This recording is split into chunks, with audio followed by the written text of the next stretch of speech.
A woman sits in a clinical room. A researcher asks her what she's feeling. She freezes. Her answer changes everything. I don't know if this thought is mine.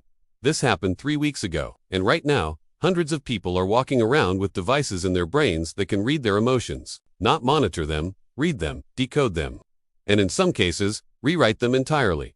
Depression can vanish overnight. Anxiety disappears on command. Sadness gets deleted before you even know why you felt it. The technology is here, approved, and implanted, but patients are reporting emotions they don't recognize. Feelings that appear from nowhere. Joy without reason. Fear without cause. Emotions that feel too clean, too perfect, too alien.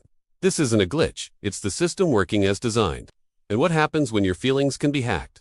If an algorithm can edit your emotions, are you still making your own decisions? Because once your emotions become data, they stop being yours. They become code. And code can be copied, stolen, or controlled. What are you feeling right now? 3 weeks ago, a researcher asked a woman this question. She had electrodes attached to her skull, a neurochip freshly implanted in her brain.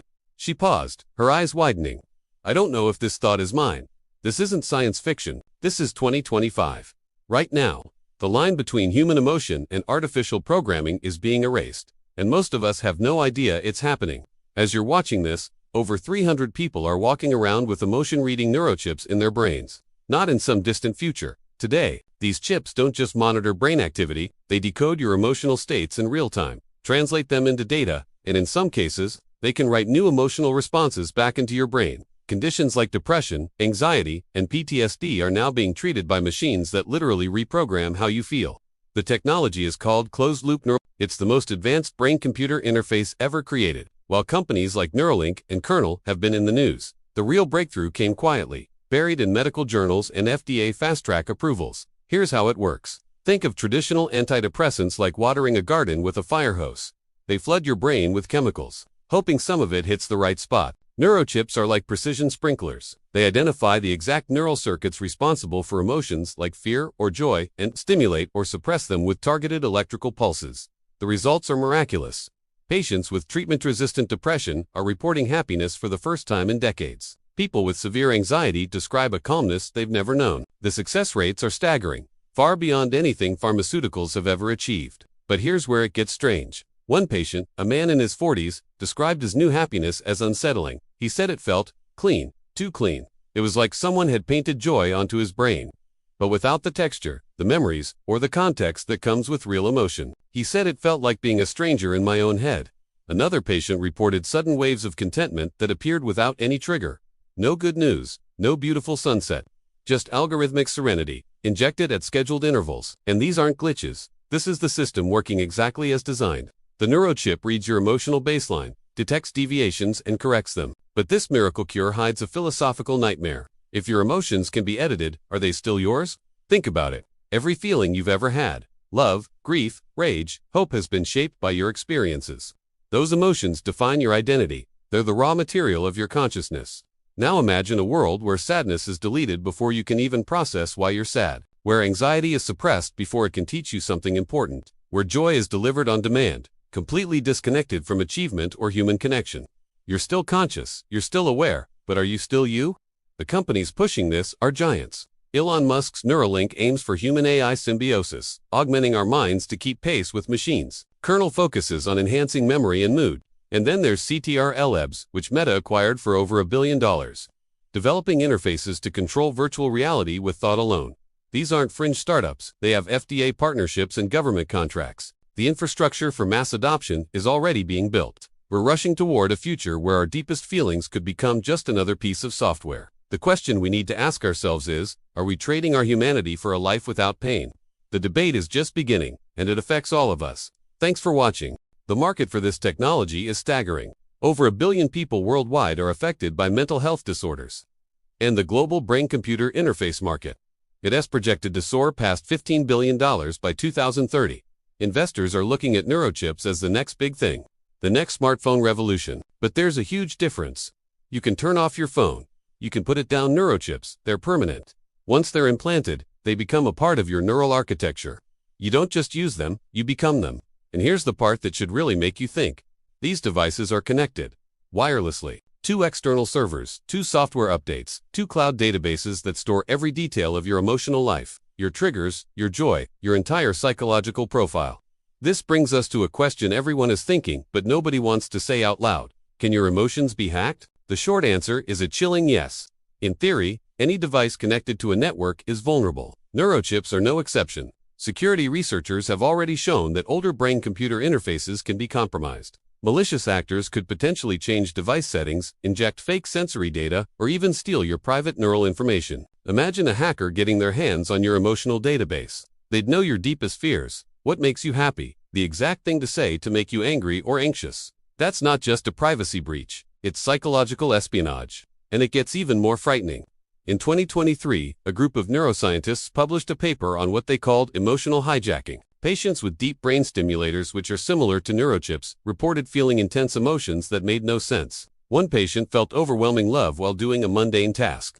Another was hit with paralyzing fear while sitting safely at home. The researchers said these were unintended side effects, but the implications are massive. If accidental stimulation can create phantom emotions, what happens when that stimulation is deliberate? What happens when someone else is controlling the dials? Let's push this idea further. Imagine a future where neurochips are common. Not just for patients, but for anyone wanting to upgrade their brain.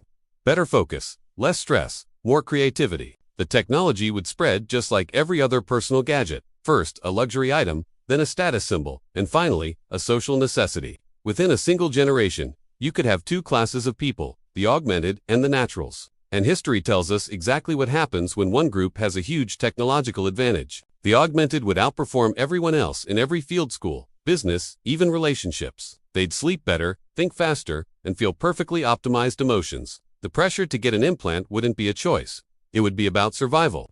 But this leads to an even deeper question, the kind that keeps philosophers and neuroscientists up at night. If your emotions can be programmed, do you still have free will? Philosophers say free will is about making choices based on your own desires and beliefs. But what if those desires are being tweaked by an algorithm? What if your feeling of happiness is just a feedback loop created by electrical pulses?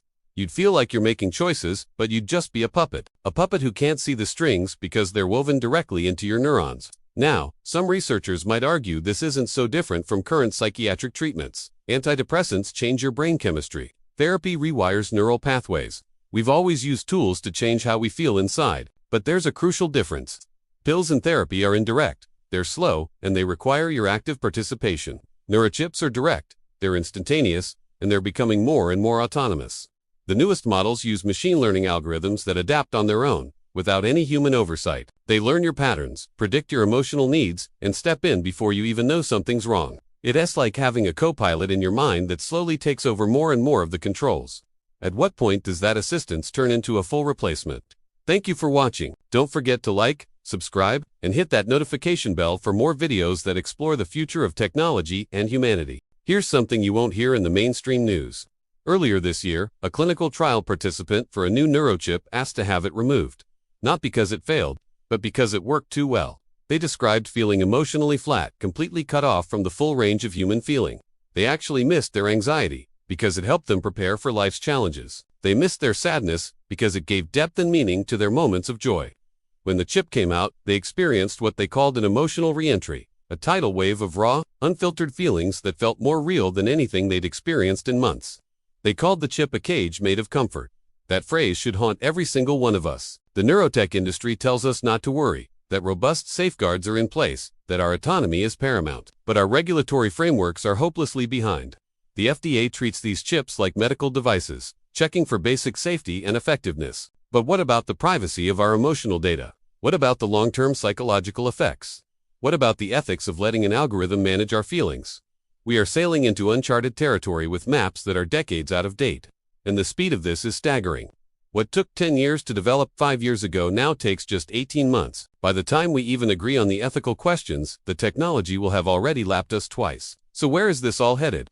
Projections suggest that by 2030, neurochips could be sold over the counter for non-medical enhancements. By 2040, they could be as common as contact lenses. Emotional optimization would become routine, like adjusting the thermostat in your home. Feeling a little too anxious for that big presentation? Just dial it down. Not feeling motivated enough to hit the gym? Crank up the dopamine stimulation. Is your relationship feeling a bit stale? Enhance your capacity for empathy and attraction with a simple software update.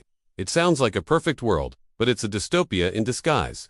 Because once our emotions become commodities we can turn on and off, they lose their meaning. Joy without the memory of struggle is just empty noise. Love without risk is just a chemical reaction. Sadness without a purpose is just an inconvenience to be deleted. We'd be trading the messy, unpredictable, profoundly human experience of authentic emotion for a sterile, optimized, algorithm-managed simulation of life. And here's the final twist, the part that makes this impossible to just write off as science fiction. Some of the people who currently have these neurochips are starting to report something strange. They describe fleeting moments where they feel emotions they don't recognize. Not exactly foreign emotions, but feelings that seem to come from somewhere else. A sudden, intense nostalgia for a place they've never been, a flash of anger with no apparent cause.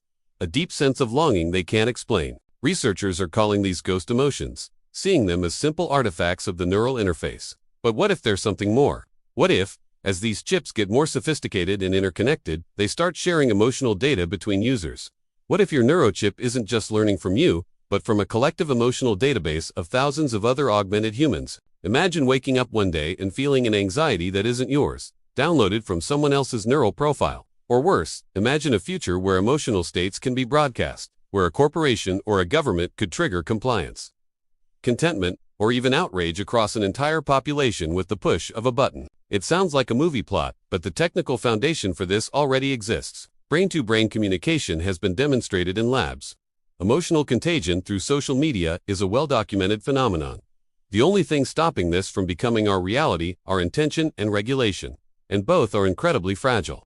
So, this is where we stand. Neurochips that can read and write our emotions are already inside human brains. The technology works. The market is about to explode. The ethical rulebook is blank, and the long-term consequences are a complete mystery.